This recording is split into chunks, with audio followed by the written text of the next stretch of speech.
Saludos mis hermanos bendecidos, gracias por estar siempre conectados con toda nuestra programación. No sé dónde me estás viendo en el día de hoy, si es por el canal o me estás escuchando por la radio o a través de YouTube o a través de las redes sociales de la radio, por donde quiera que nos estés escuchando. Gracias por siempre estar pendiente a todo nuestro contenido. Sabe que estamos haciendo unas entrevistas especiales en camino a las elecciones, tanto en Puerto Rico como en los Estados Unidos.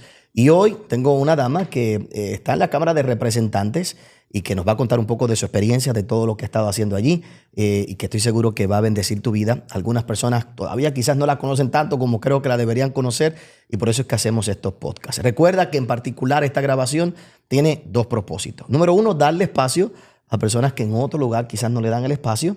Hemos tenido algunos compañeros y amigos que, ¿verdad?, en otro lugar no los han entrevistado. Aquí queremos conocerlos, que tú los conozcas para que sepas otras alternativas que hay. Y también personas conocidas que no les dan en otro lugar el espacio de hablar en oraciones completas, ¿verdad? Aquí queremos oír sus ideas completas, que nos puedan responder abiertamente y que podamos escuchar todo lo que tienen que decir. Así que gracias por estar conectados con nosotros. Por favor, escribe, suscríbete si que nos estás viendo a través del canal de YouTube, comenta en las entrevistas y bueno, sé parte de todo lo que estamos haciendo.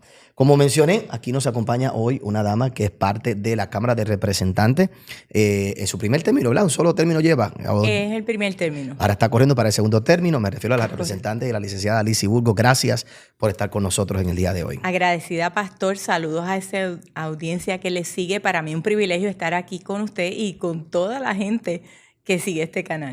Bueno, Lizzy, ¿verdad? La licenciada ha estado en la palestra pública en 2 o 3 veces, ¿verdad? Acá en Puerto Rico, con algunas ideas que ella ha traído. De algunas de esas vamos a hablar ahorita, ¿verdad? Porque en estos mismos días hablaba y alguien me decía, no, pero es que Lizzy, alguien que se sentó en esa silla, mencionó un proyecto que trajo, que decía que era muy radical y de verdad de eso debemos hablar ahorita también, a ver cómo Lizzy lo presenta y qué es lo que la licenciada, ¿verdad?, ha propuesto. Pero antes de ir a todas esas preguntas, lo primero que yo quería preguntarle es que usted se introduzca, que nuestro público la conozca. Tenemos mucha gente que nos ve también en Centro y Sudamérica y no conocen quién es Lizzy, ¿verdad?, de dónde sale. Que usted nos diga un poquito su trayectoria, quién es usted y que se presente a nuestro público. Yo salgo del pueblo, yo soy natural de Yauco. Yo estudié en la escuela pública en Yauco todo el tiempo, luego entré a la UPI con matrícula de honor. No era que yo quería venir a la UPI a estudiar, sino que en el College Board en ese año fui de las primeras 10 a nivel de Puerto Rico. Wow. Y me llegó la solicitud ya de ellos con la matrícula hecha, con matrícula de honor, y entonces vengo a estudiar a la UPI. Obviamente en aquel momento hubo una serie de huelgas y pues realmente entendía que se estaba perdiendo mucho el tiempo y yo termino mis estudios en la Interamericana. Luego de eso, pues al ya estar como mamá y trabajando, yo estudié recursos humanos. Okay. Tengo una vida normal, del trabajo a la casa al trabajo, la escuela de mis hijas. Y en el 2008, cuando voy de camino al trabajo, escucho en una emisora radial un exponente de la música cristiana, el pastor René González, Ajá. que estaba diciendo que de ahí él salía al Departamento de Educación porque había una marcha en contra de unos libros que la administración de Aníbal Acevedo Vilá quería imponer a través del secretario, que era Aragunde. Y a mí me llamó la atención porque a pesar de que mis hijas estaban en una escuela pública, en un colegio privado, y esto era para supuestamente las escuelas públicas, yo decía, es que mis hijas se van a relacionar con todo tipo de personas. Lo que yo no quiero para mis hijas, yo no quiero para nadie. Llamo a la oficina y le digo a la administradora, me surgió un asunto indelegable. Eso fue el espíritu, porque fue algo... Bueno, ya está hablando ahí políticamente. Sí, ya usar esa palabra indelegable, son palabras, ¿verdad? Bien. Sí, así no, lo que pasa es que en ese momento yo no tenía nada en mi pensamiento político. De ser política, seguro. De ser política. Pues voy allá y en efecto me encuentro a varios pastores que estaban en esa marcha. Me acerco y pregunto, me enseñan los libros, veo que los libros son terribles, libros demasiado gráficos, enseñándole a los niños cosas sexuales que nada aportan a su desarrollo ni físico ni mental. Y entonces como que eso puso un peso en mí. Y yo llegué a mi casa y dije, wow, Señor, te pido perdón porque en el momento que yo le he dado la espalda a las cosas políticas, como nos ha pasado a muchos por mucho tiempo, gente que no te sirve está adelantando causas que afectan a los niños. Yo me siento culpable. Yo te pido que me ayudes a ser parte de la solución, porque uno se siente impotente. Y uno dice, ¿cómo yo puedo contrarrestar esto? Una persona común y corriente. Y cuando uno le pide a Dios, Dios contesta. Cuando uno es específico, Dios contesta. Y entonces, en esa misma semana, estoy yo en un beauty pasándome el blower y viene la dueña, mientras me pasaban el blower, y me dice, mi esposo quiere ser abogado ahora. Después de viejo quiere ser abogado. Y yo le dije, ¿cuál es el problema? Nunca es tarde para aprender. El día que tú dejas de aprender, ese día empiezas a morir. Y entonces yo le dije, yo quería ser abogada. Yo entré para estudiar. En ese tiempo usted todavía no era abogada. No era abogada. Mis hijas eran adolescentes. Y entonces yo le digo mi experiencia que yo quería hacer, pero que después tuve mis hijas, me envolví. Y a esa mujer se le transformó el rostro y me dice, ¿y qué te impide hacerlo ahora? Los que conocemos la voz del Espíritu Santo, sabíamos que quien me estaba hablando era el Espíritu Santo. No tuve respuesta para ella. Salí, llegué a mi casa y le dije a mi esposo, el Señor me habló en un beauty. Wow. Y me dice, ¿y qué te dijo? Que me fuera a estudiar leyes. Wow. Fui, busqué la información en la Escuela de Derecho de la Interamericana, llené la solicitud, cogí los 2 exámenes que se supone que uno cogía. Creo que ahora lo que se coge es uno, en aquel momento eran 2. Y cuando fui a verificar los repasos, un repaso el del ESAT creo que era $800 y el del ESAT era 900. Okay. Y yo dije dentro de mí, yo no voy a coger ningún repaso. Si esto es de Dios. Y era una forma de yo misma decir, bueno, si no los paso, yo decirle, bueno, Dios, yo lo intenté. Porque Exacto. también uno, como que también uno reniega un poquito. Y pasé los 2 exámenes. Y cuando abrí los ojos, estaba frente a la primera profesora de la Escuela de Derecho de la Interamericana. Durante el proceso me diagnosticaron cáncer. Tuve muchas situaciones. Recuerdo que una jueza del Tribunal de Apelaciones, que fue mi maestra, mi profesora, me dice, tú te tienes que dar de baja, porque mi hija es oncóloga y tú no vas a poder. Y yo soy de las personas que yo soy bien tranquila, pero no, cuando me retan, se despierta una leona en mí que yo no puse de dónde sale. Yo sé que es del Señor. Yo dije, ella piensa que yo no voy a poder. Y como que me afirmé más. Cogí la reválida, pasé, juramenté, y yo dije, bueno, vamos a ver. ¿Qué año fue eso? Estamos hablando de 2015. 2015 usted revalida, pasa la reválida para licenciada, ¿verdad? Completa con todos los permisos de la ley. Ya voy a 10 años. Wow, son 10 años. Eso iba a decir, ya son unos cuantos. Ya son 10 años. Y entonces empiezo, ¿qué voy a hacer ahora? Porque donde yo trabajaba no era nada que tuviera que ver con leyes. Aparte de que yo nunca dije en mi trabajo que yo estaba estudiando leyes. Wow. Cuando mi jefe lo supo fue cuando ya yo tenía la licencia de notaria y la de abogada. Wow. Y cuando se lo dije por poco infalta, porque no dijiste nada, yo porque mi trabajo no tiene nada que ver con esto. Y pues obviamente nosotros sabemos que cuando tenemos un llamado del Señor, a veces Dios nos manda a mantenernos callados. Porque viene gente y te va a decir, ya para qué, ya tú tienes tus hijas grandes, no es necesario. Pero yo pues, la voz de Dios era, no digas nada.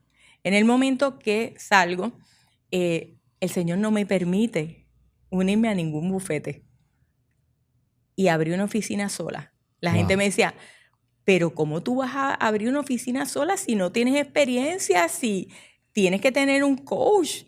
Siempre la gente empieza y después, bueno, eso fue la instrucción. Y abrí una frente al Correo de Bayamón y entonces pues me empecé a dar a conocer, obviamente haciendo notaría. Y me di cuenta que los problemas que más me estaban llegando eran problemas de familia, de pensiones alimentarias, de hombres que los querían meter presos por no pagar. Y me enseñaban que había momentos en que ellos querían pero no podían. También situaciones de maltrato en el seno familiar, situaciones tristes como incesto y ese tipo de cosas. Y yo decía, wow, el Señor me trajo aquí precisamente para ayudar. niños que en las escuelas eran acusados de agredirse entre ellos y ya enfrentaban un proceso criminal, cosas terribles. Y yo decía, wow. Y yo pensaba que ya yo estaba haciendo la voluntad de Dios, hasta que de momento surge la oportunidad de entrar, ¿verdad?, al partido donde estoy ahora, que es Proyecto Dignidad. Y inmediatamente yo dije, creo que Dios me está llamando para este tiempo para eso. Pero obviamente no lo hice de forma espontánea. Yo dije, yo primero necesito que Dios me diga, porque yo no quiero estar fuera de la voluntad de Dios. ¿Usted había participado antes de procesos políticos o usted nunca había estado en ningún partido o esta es su primera experiencia hablando activamente, ¿verdad?, de un partido? Porque una cosa uno es votar, una cosa es saber lo que está pasando en la política, otra cosa es meterse al ruedo político y, ¿verdad?, y ser parte de una organización. ¿Es la primera vez que usted lo hace? Pues mira, cuando yo estaba en la UPI, yo vengo de una familia que es bien PNP. Y la UPI, para que sepan los que nos ven en Centro y Sudamérica, es la Universidad de Puerto Rico. Acá le decimos la UPI. Pues hay mucha gente que va, yo sé que me escribe, ¿qué es la UPI? ¿Qué es la UPI? Después, así que es la Universidad de Puerto Rico. Pero, ajá. Pues yo vengo de una familia bien PNP. Una de mis tías fue secretaria de Romero Barceló en Fortaleza hace muchos años. Y entonces, en la UPI, obviamente, yo me gustaba escaparme para escuchar a Rubén Berrío. Estamos en esa época que los jóvenes quieren escuchar de todo.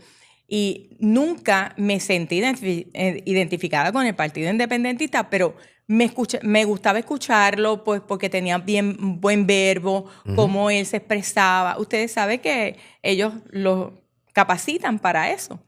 Y entonces yo decía, aunque no estoy de acuerdo con él, respeto sus posturas. Porque yo respeto las posturas de aquel que está dispuesto a morir por sus causas. Los ambivalentes, yo ni pierdo el tiempo, pero los que tienen unas causas, me gusta escucharlo, aunque sean contrarios, para yo saber por qué la gente piensa como es. Seguro. Oye, entonces, eso es digno de respetar también, cada cual tiene ese derecho. Sí, y entonces recuerdo que después surgió que había un movimiento para desligarse de la ciudadanía americana. Entonces yo que había escuchado a Rubén Berrío, que yo decía, se supone que esta persona que yo he escuchado, que yo respeto por sus posturas firmes, le diga a Fufi Santori y a las otras personas, no, el primero que voy a renunciar soy yo. Y al yo no ver eso de parte de él, yo dije, ay, si esto es pura demagogia, esto es un show. Y de ahí jamás volví a escucharlo, ni me interesa escucharlo. Y no porque estuviera coqueteando con el independentismo, sino por la situación. Pero cuando políticamente yo estuviera activa en algún partido, realmente nunca. Y cuando surge esta oportunidad, yo lo veo desde lo que ya yo venía haciendo, ayudando a grupos pro vida a hacer ponencia, a ir a la legislatura, pero yo iba de asesora de ellos. Yo nunca estaba deponiendo. En una ocasión fue que depuse, porque no sé por qué me tocó estar al lado de la persona que era la que iba a deponer. Y estaba en estos grupos pro vida, pues siempre pues tenía mucha comunicación con ellos. Ahí pues entonces nos empapamos de lo que era la agenda, lo que venía en contra de los niños. Y eso pues me capacitó para yo empezar a ver... ¿Y eso fue en que ahí es que usted entra al partido, a Proyecto Dignidad? No, eso es antes. Pues antes usted de estaba deponiendo y de ahí entonces después la llevan al proyecto. Y ahí me di cuenta que no se podía cambiar la casa desde afuera. Había que estar dentro para que viniera un cambio. Surge Proyecto Dignidad y entonces ahí es que yo me inserto en Proyecto Dignidad. Y ¿Usted se inserta cuánto? ¿En qué fecha? O sea, más o menos porque usted ahora mismo está en su primer cuatrenio que usted culmina. O sea, estamos en el 2024, o sea, que usted comienza en el 2020. ¿Fue un año antes, 2 años antes, 2018, 2019? Algo así. 2019 fue que se empezó a tomar firmas. A mí me llaman estos grupos y me dicen, vamos a hacer un partido. Estos grupos, el grupo de los organizadores de Proyecto Dignidad. Sí. Y me dicen, queremos hacer un partido. Y yo dije, no hay problema. Podemos usar mi oficina como centro de recogido de endosos. Y yo pues lo ayudé, pues me parece bien, la familia, la niñez. Y lo que yo estoy viendo pues apunta que puede ser una alternativa para Puerto Rico. Y se recogen los endosos y en 2020 se certifica el partido. Recibo una llamada de uno de los fundadores del partido y me dice, Lizzy, para que entregues tu documento. Y yo digo, ¿de qué documentos estamos hablando? De los de la candidatura. Y yo dije, yo no me voy a meter en ese pantanal político. No, eso no es para mí. Yo desde acá los ayudo en lo que ustedes quieran. Y obviamente me dice, vamos a dejar la papeleta vacía. Ahí yo dije, wow. Pasamos el trabajo, recogimos endosos, pero como que se nos olvidó la parte más importante. Buscando endosos y buscando candidatos. Y entonces, pues obviamente ahí es que yo entro. Por esa necesidad de llenar esa papeleta que tanto trabajo había pasado, el recogido de endosos. Y pues salimos favorecidos, gracias a Dios, y ahí estamos. Varias cosas que quisiera preguntarle, ¿verdad? Y esta entrevista no, ¿verdad? Como digo yo, no es de ningún debate ni nada, pero sí quiero utilizar algunas cosas que me han dicho afuera. Y por ejemplo, a usted la conocen como la más radical de todas, ¿verdad? Por lo menos así me lo han dicho. Sí, me han dicho desde el mismo, hay personas del mismo partido que no son de la cúpula, obviamente, que me dicen, tienen que bajarle 2. Sí, y digo, pues mira, el día que yo le baje 2, pues me tengo que ir porque es que yo no le voy a bajar 2. Y no hay nada malo con eso, ¿verdad? Le hago esa introducción porque quisiera hablar de eso, porque la gente, a lo que algunos creen que es muy radical, para otros es verdaderamente ser correcto. Sí. Y ahora mismo usted mismo acaba de explicar es mi llamado. No, y usted acaba de explicar que a usted no le gustó lo de Rubén Berrío porque no fue directo, no dijo una cosa y no la hizo, ¿verdad? Así que no va a juzgar algo de otro y no hacerlo usted, ¿verdad? Exactamente. Ahora, le hago varias preguntas a nivel político, a nivel de donde estamos, y es muy interesante su trayectoria, que esté allí, ¿verdad? Y definitivamente Dios prepara y Dios levanta a la gente poco a poco. Ahora, si le pudiera poner a hablar de varios temas, primero hablemos de la política en general. ¿Cuáles son los problemas más grandes que usted entiende que tiene Puerto Rico? Usted que está dentro de la Cámara de Representantes, en el día de hoy, ¿cuáles son las cosas que usted dice, pastor, yo como representante entiendo que Puerto Rico está sufriendo de estas situaciones? ¿Cuáles serían 2, 3 de ellas que usted pueda mencionar rápidamente? Te voy a decir la más reciente. En la vista pública que tuve el lunes, citamos a la procuradora de las personas de edad avanzada para el caso de la ejida Leopoldo Figueroa en Río Piedras y le cuestionamos las situaciones que están viviendo los adultos mayores. No tenía respuestas a mis preguntas. 20 millones de presupuesto en fondos federales, 5 del Fondo General. ¿Para qué los utilizan? Dizque para educación. Pero tenemos adultos mayores que las égidas los están desahuciando, que ellos no tienen idea de lo que pasa hasta que no llega la sentencia. No tienen forma proactiva de ir a las égidas, verificar cuál adulto mayor no ha podido pagar la renta, identificar fondos para que ese adulto mayor pueda quedarse allí sin tener que pasar un desahucio, porque luego de eso tiene que estar 1 año para poder volver a pedir ayuda. ¿Qué vamos a hacer con ese adulto mayor? Otra de las cosas, vemos que realmente en las escuelas necesitamos que los niños reciban una educación de calidad como la recibí yo. Yo cuando entré a la UPI, yo tenía estudiantes, amistades, que habían estudiado en buenos colegios en Puerto Rico. Y lo que ellos sabían y lo que yo sabía, no había diferencia. Era una educación de excelencia. ¿Dónde nos hemos perdido? Ahora mismo tenemos más deserción escolar. Tenemos más jóvenes en el punto que en la escuela. Tenemos más puntos de droga que escuela. Y así por el estilo, embarazos no deseados, que la gente no sabe que tienen opciones de entrega voluntaria, que aún las mismas iglesias, según la ley, pueden recibir estos bebés y darlos en adopción. O sea, no hay la información, el pueblo, que es el que sufre, no tiene la información. Ahora mismo, una de las cosas que la gente espera, y yo escucho de los políticos, y a mí me parece erróneo, ¿verdad? No, nosotros venimos a crear desarrollo económico. No, el gobierno no crea desarrollo económico. El desarrollo económico lo crea el pueblo. La persona que quiere emprender, la persona que quiere abrir su food truck, la persona que quiere abrir su centro para uñas. Sí, su negocio. Eso sale del pueblo, eso no sale del gobierno. Lo que sí el gobierno debe decir, nosotros venimos como facilitadores de esos empresarios y no tan solo facilitarles, capacitarlos, educarlos, darle las alternativas y obviamente los permisos. La gente dice, no, es que con un permiso único se resuelve esto. No, porque no todos los negocios corren igual. ¿Para qué usted necesita por decirle algo, salud en un negocio donde no hay alimentos, donde no se brega con personas vulnerables, pues mira, vamos a canalizar un permiso que obviamente cumpla, pero que no sea tan riguroso.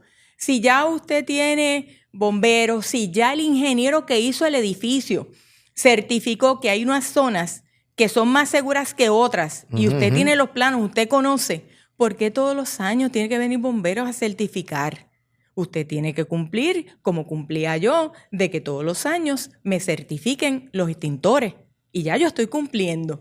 Pero volver dice, la gente mayor, las escuelas, la permisología, son los problemas que usted entiende. El desarrollo, obviamente, desarrollo pues la niñez, nosotros sabemos que esta corriente, que está... A eso iba, le iba a preguntar esa específicamente ahora, ¿verdad?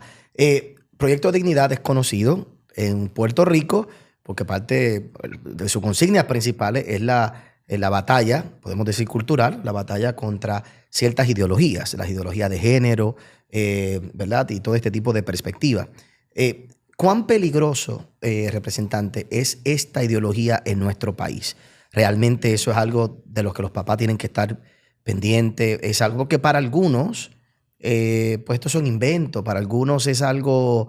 Teoría de conspiración. Sí, tú sabes que en realidad no, que es algo que se debe dejar pasar. ¿Cuán real es el ataque en estas cosas y qué peligrosos son estos problemas? Pues desde el 2008 yo empecé a buscar información sobre la ideología de género. Esto no es nuevo. Esto no se habló en el 2020 con los debates del doctor César Vázquez. Esto ya venía corriendo desde hace tiempo. De hecho, cuando en el 2015 llevamos una demanda al tribunal, que obviamente nos fue desestimada porque no podíamos probar daño. Teníamos la información, pero todavía en ese momento no se podía probar daño y pues no estaba madura. Pero lo intentamos. Okay. Y yo empecé a buscar información y donde único yo conseguí información sobre la ideología de género fue en el periódico El Visitante de los católicos. Okay. No encontré en la comunidad evangélica, cristiana, no encontré información alguna.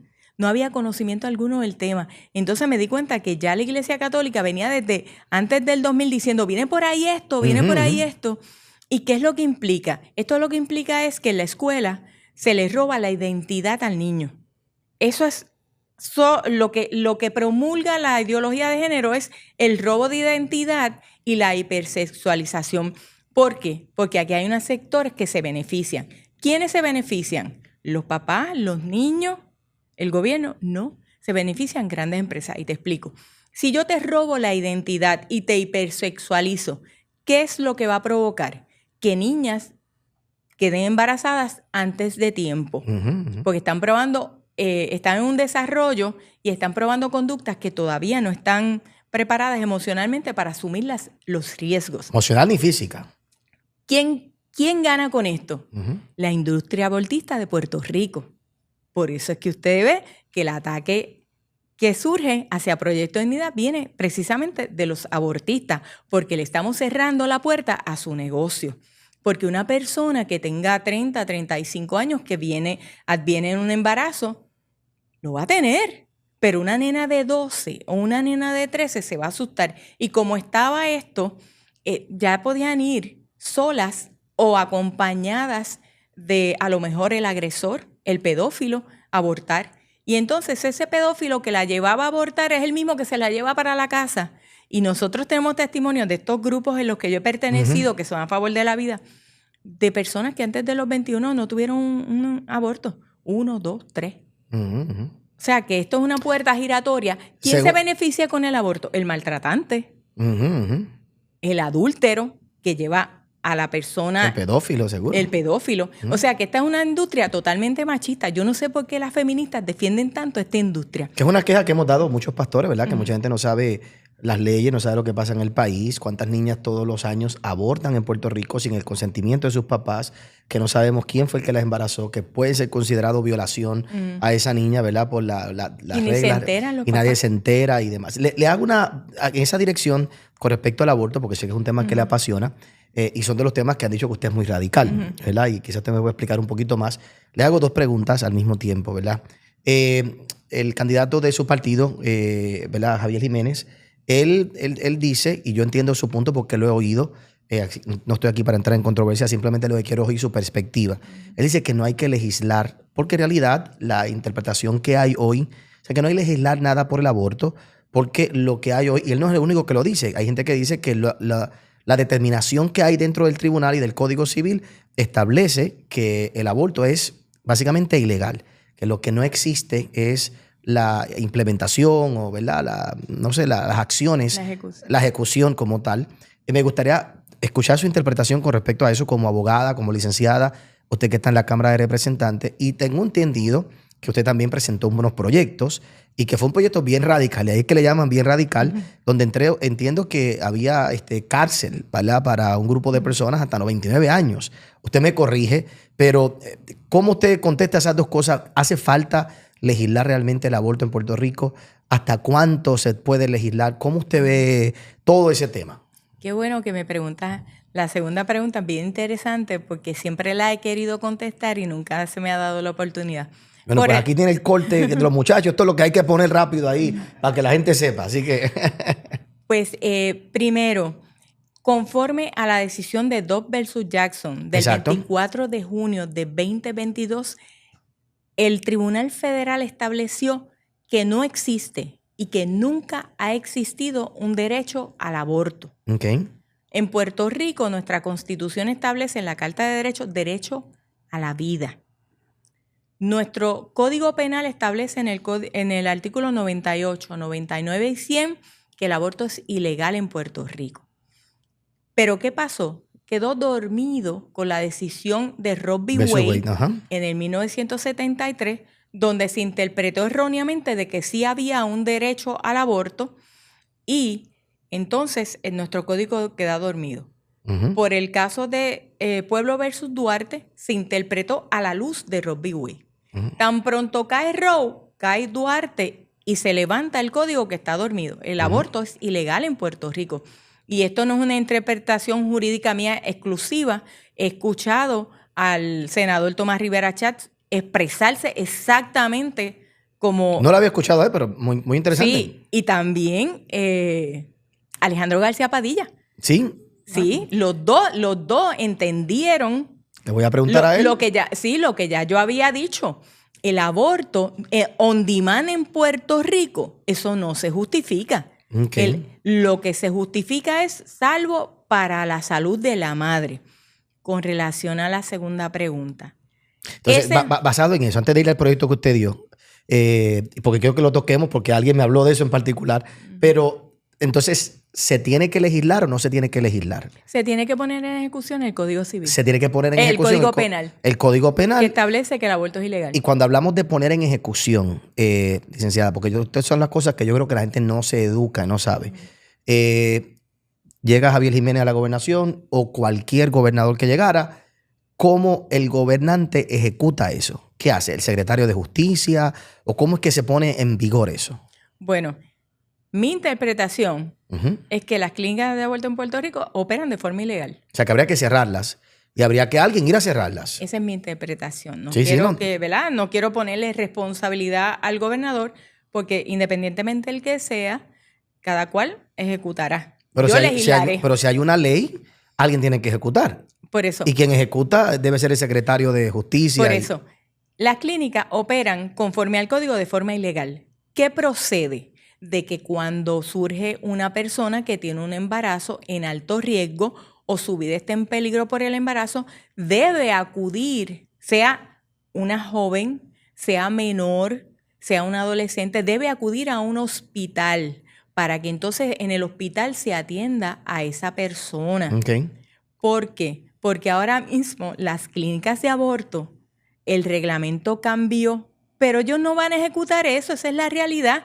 El abortista no va a decir, ay, déjame llamar. No lo van a ejecutar porque ya había un reglamento que tampoco se estaba siguiendo, porque ya parte de este reglamento ya se supone que estuviera en ejecución y no estaba.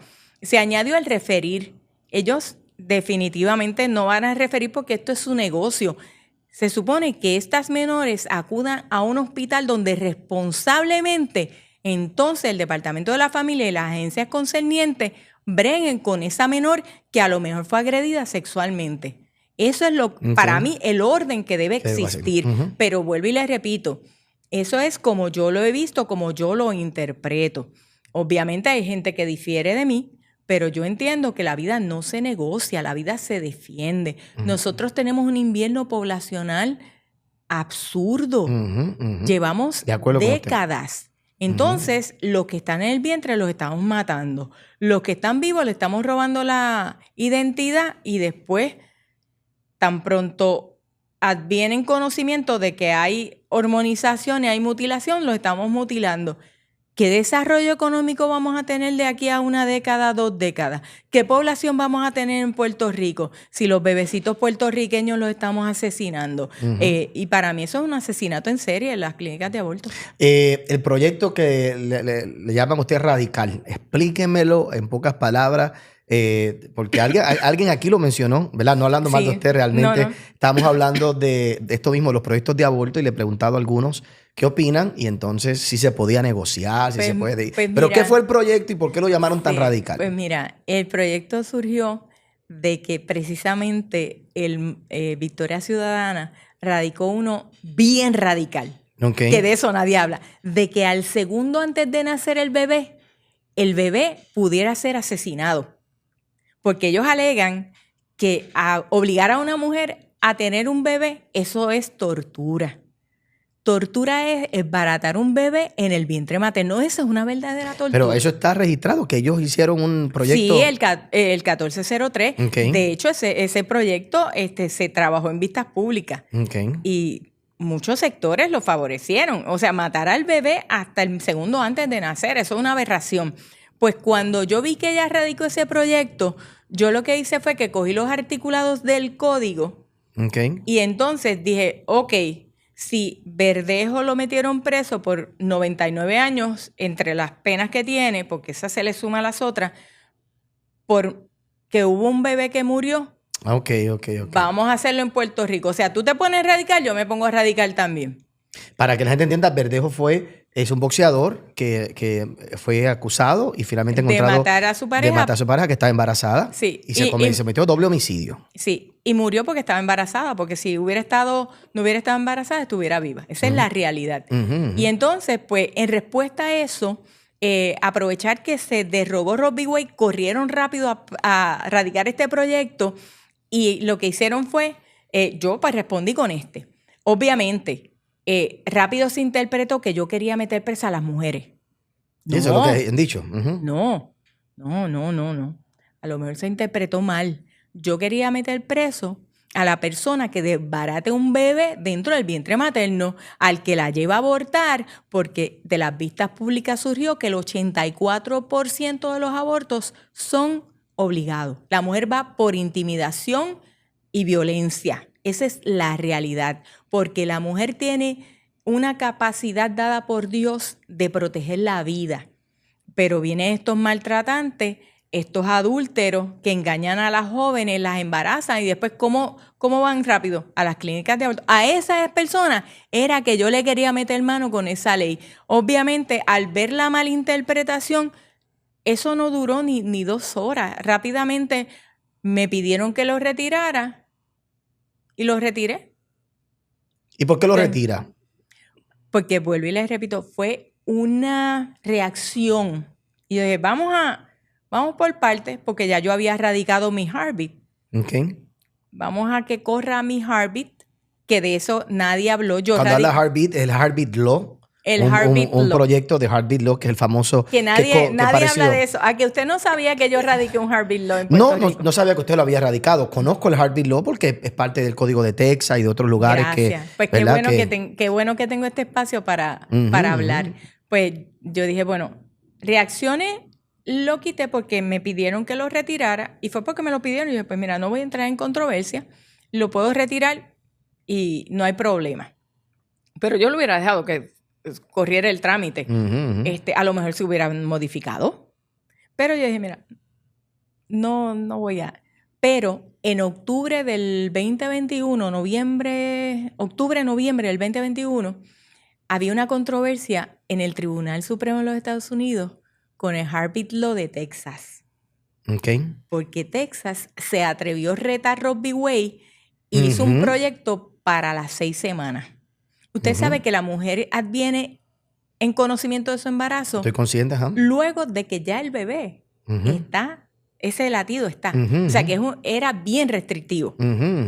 Y entonces, cuando está dándose ese hecho, yo le digo a mi equipo, vamos a hacer el Heartbeat boricua. Porque yo sé que en Estados Unidos, Texas va a prevalecer.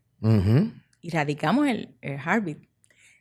¿Qué pasó 1 o 2 meses después? En efecto, el Tribunal Supremo me dio la razón. Dejaron la ley de Florida, de Texas, el Heartbeat. Y entonces, luego de eso, pues se filtró, que eso fue para el 2022, de que ya Roe venía a derrogarse.